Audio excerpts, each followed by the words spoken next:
der er jo rigtig mange mennesker, som drømmer om at komme på tv og blive kendt selvfølgelig. Og det er et vigtigt led, at de melder sig ind i Statisten, for der har vi jo alt fra reklamer til statister selvfølgelig, til filmroller, til en masse ting.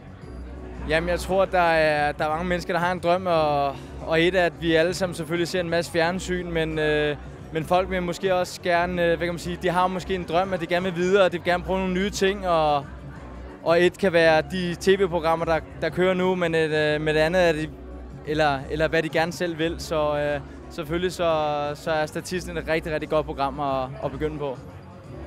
Så tror jeg egentlig, det bedste råd overhovedet, det er at prøve at søge ind på skolen, fordi det værste, der kan ske, det er, at man får et nej, og hvis man er rigtig heldig, så kan man bruge det nej til noget positivt. Man får ikke så meget ud af at have en drøm, og så ikke i det mindste prøve at udleve den bare en lille smule. Og man får lidt ud af at prøve at søge ind på en skole og finde ud af, at man egentlig har det, der skal til for at komme igennem sådan en uddannelse. Det vil nok være mit bedste råd. Hej, jeg hedder Lisa. Og jeg har altid haft en drøm om at blive sanger eller skuespiller. Og derfor tilmeldt mig Statisten. Og det har været en rigtig stor oplevelse for mig, fordi at, jeg har faktisk fået enormt mange tilbud og har været med i musikvideo, hvilket har været en enormt stor oplevelse for mig.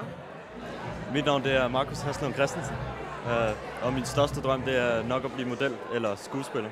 Jeg har meldt mig ind i et bureau, som har hjulpet mig en stor del med at nå dertil, hvor jeg gerne vil hen, med at blive model eller skuespiller. Det har været rigtig godt og mange sjove oplevelser. Jeg hedder Pernille, og min drøm er at blive ansigtsmodel. Så jeg prøver at søge lidt forskellige steder og håber på, at jeg får en chance for at kunne udleve den drøm. Og så er jeg jo kommet her i aften for at se nogle forskellige muligheder og se nogle nye mennesker og møde nogle nye mennesker og skabe nogle nye venskaber. Den allerstørste drøm for mig vil helt sikkert være at blive en anerkendt sangerinde og måske en eller anden dag blive en skuespiller. Den allerstørste drøm er nok at være med i en spillefilm. En stor spillefilm. Det kunne være super fedt. Jamen, den helt store drøm, den er jo at blive ansigtsmodel, tjene en masse penge og købe et fedt hus, komme på nogle dejlige ferier og skabe nogle nye venskaber.